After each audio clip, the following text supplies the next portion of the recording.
It's Monday, December 4th at about 8:50 in the morning. And as you can see in the background, we had some snow last evening. All day yesterday it rained, and fairly heavily at times. I think we got about an inch of rain as best as I can tell, but it changed over to snow last night. We got a few centimeters, just enough to blanket the ground. It's the first time it's looked this white this year, so I just thought I'd do some video. Yesterday it was a mix of freezing rain and rain, so we did get an accumulation of freezing rain on the trees, so the pine trees are fairly heavily laden down and bending over in some cases. And then they got the snow on top of it last night that froze to the ice, so it's fairly heavily coating the trees in many areas. You can see here ahead of me how the pines are drooping down over the trail where they aren't normally drooping that far at all. I can't even walk under this one up ahead of me. It's drooping so low over the trail. Some cottontail rabbit tracks in the snow here.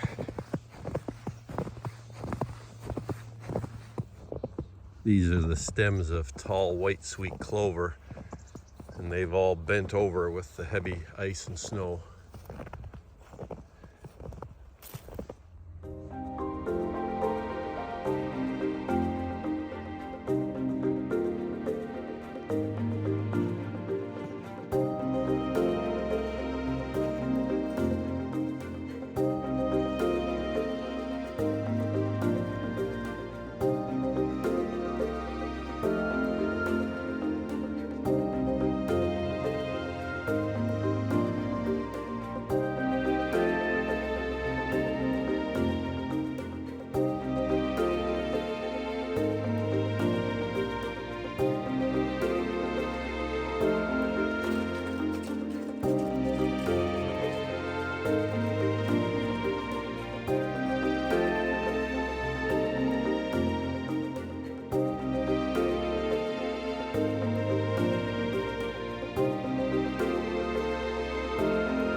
You can see here under the pine trees, there's no snow at all. It's all been captured in their branches up above.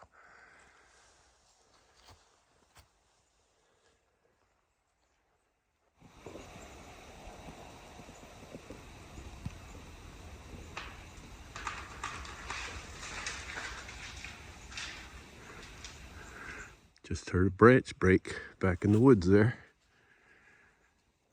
The hemlocks are pretty heavily laden as well, and they're drooping pretty good. This is where I made my last wood cutting video, and I can see some fresh white pine branches right here on the ground that have fallen yesterday, I guess, or today.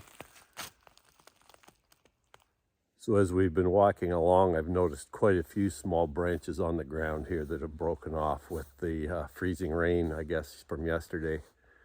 And as we've been walking along too, I've been hearing the odd branch snapping and falling to the ground even today, with the weight of the snow and all that just still pressuring the tree branches, I guess.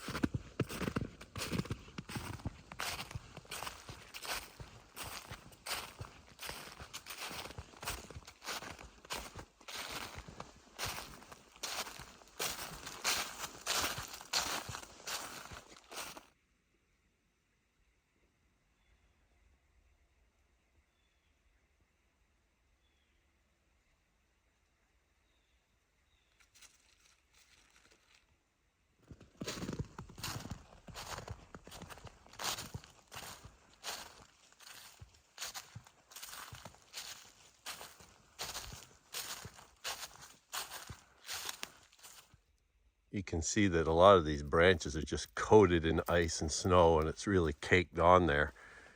And it's not slated to get above freezing until the end of the week. So most of these branches and trees are going to be coated like this till at least then, probably. That'll put quite a bit of strain on the branches for a significant number of days.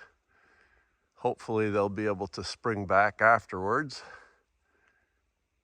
If we get high winds in between then and now, though, that could be a problem, because the the wind would get these heavily laden branches swinging back and forth, which would create more damage probably.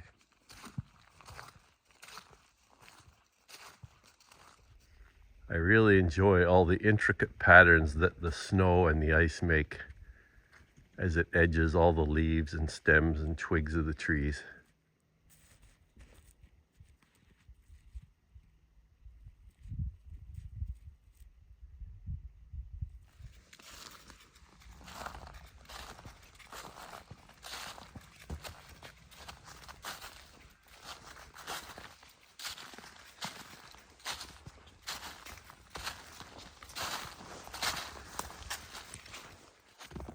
Well, it looks like I got some more firewood to cut.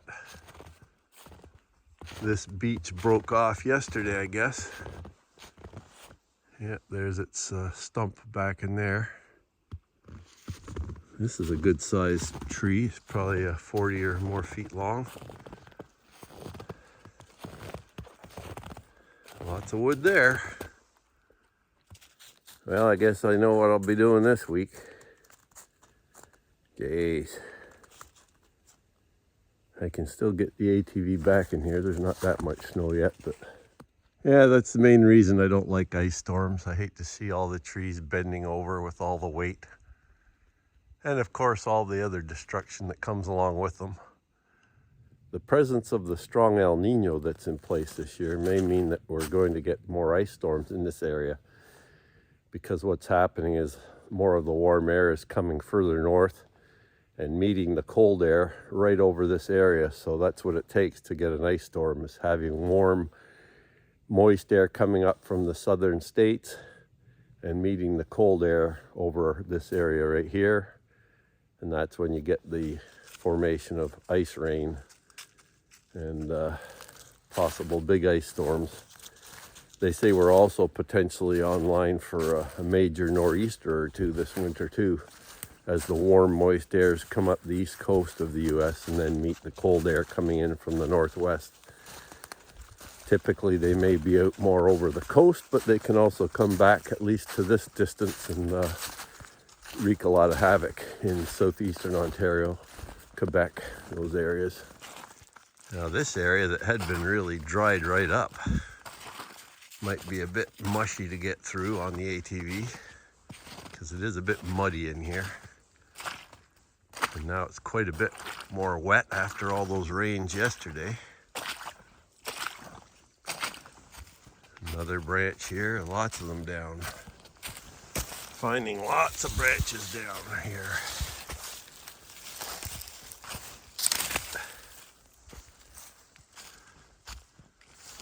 Little tree up here all bent over on the trail.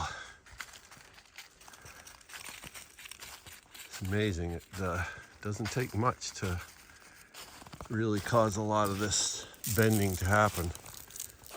This stretch here is fairly busy with stuff on the ground and hanging trees, and there's another little branch up here that's fallen down, bent over trees, all kinds of stuff. Yeah, we were just on the edge of the zone between rain and snow yesterday. Areas to the north of here, I think, got 15 to 20 centimeters of snow. At least that's what the forecast was. Whereas we just ended up with a few centimeters of snow, but then we had mostly all rain or freezing rain. So.